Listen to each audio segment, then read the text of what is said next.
Hey folks, what's up? Today we're going to do a quick review of the best talents for each tier on your balanced druid. For tier 1, you've really got three different choices. Nature's Balance and Force of Nature are the two leading components. As our item level continues to increase with the later part of the expansion, Force of Nature starts to become more popular and the go-to. That's actually tied to some indirect buffs that this ability obtains once you're actually able to get your mastery number rolling pretty quick. For the level 3rd talent, you've got Renewal or Wild Charge that you want to play with. It's more beneficial typically for the Wild Charge component.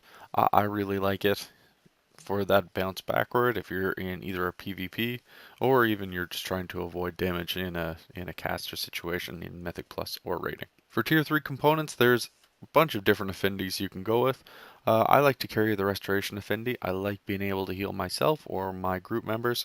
That's a great one. Also having access to all of the different health procs really helps your balance or Boomkin's survivability. The primary go-to for me, I really prefer it, is Typhoon. It's probably one of the most useful crowd control abilities that exist out there. Relatively in terms of DPS performance, it's irrelevant. You can go with Mighty Bash or Mass Entanglement if you like those flavors, but Typhoon, if you like playing some PvP, is the best if you want to lock down some healers. When we get to the tier 5 talent, you've got really two choices. You can go with Star-Lord or Incarnation, Chosen of Elune. So the Chosen of Elune replaces Celestial Alignment. It lasts for 30 seconds, during which time it increases your damage by 25%. So it really helps if you're looking to play that burst component. Alternatively, Star-Lord grants you 3% haste for 20 seconds and stacks up to 3 times whenever you cast Star Surge or Starfall. For myself personally, I go with Star-Lord in almost all situations. It actually can end up being much more practical and it's an easier to use option since it's just passive and not an instant cast ability. Um, if it's not played well, Star-Lord can result in a bit of a damage loss compared to the burst you pick up from Chosen of Elune. Just depends on how competent you are for that rotation management. For the level 90 talents, there's really two choices. You're going between Two Moons or Stellar Flare. So you can talent and use Stellar Flare if you want, if you're up to about two sustained targets that you're looking to spread out, or even if you're looking for a cleave scenario where you're up to three. Um, Twin Moons is really a winner when you're in that multi-target situations. You can make good use out of the globals that you have, and it actually saves you when you talent that ability, just because it that passive 10% additional bonus and ability for it to jump to other nearby enemies within 15 yards. It's pretty fantastic. For your tier 7 talents around level 100, you can play with any of them. Noon Moon is obviously a carryover from our weapon in Legion. Fury of Elune and Shooting Stars are actually typically slightly more popular.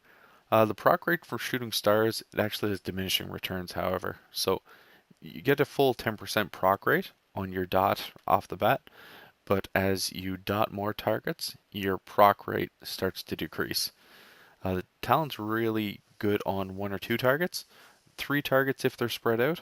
The competitor with that is Fury of Elune, and that's used on two or more stacked targets as it deals much more damage and will generate more astral power than Shooting Stars will. So myself, I like to play with Fury of Elune. New Moon is still slightly worse than Shooting Stars on single target, although it does generate more astral power. So it really just comes down to a little bit of flavor. Myself, Fury of Elune is the go-to. Last but not least, we're going to talk about PvP talents. So Balanced Druid actually has a bunch of really good PvP talents here. I go Glad Medallion most of the time, but Iron Feather Armor, getting an additional 25% armor when you're in your Boomkin form, and reducing your chances of being hit by crits from melee. That's a huge win, that in itself. Moonkin Aura, Star Surge is going to grant 4% spell critical strike chance within 8 allies for up to 40 yards. You can influence a full battleground and really help out. I recommend it for all group content out there. So every battleground you'll do, Moonkin Aura is the go-to. And then finally, the last one that I like Thorns. So it sprouts thorns for 12 seconds on a friendly target, and when the victim to melee attacks, the thorns deal up to 5% of the attacker's total health back to them in terms of damage. It also reduces their movement speed by 50%, which is a great escape. So thorns is a big component. I keep it tied intimately into my kit.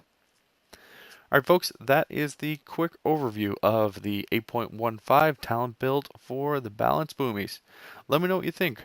Was this a lot of fun? Do you not like the build? Drop it down in the comments and help me out a ton. Hit that subscribe button. Thanks for watching. See ya.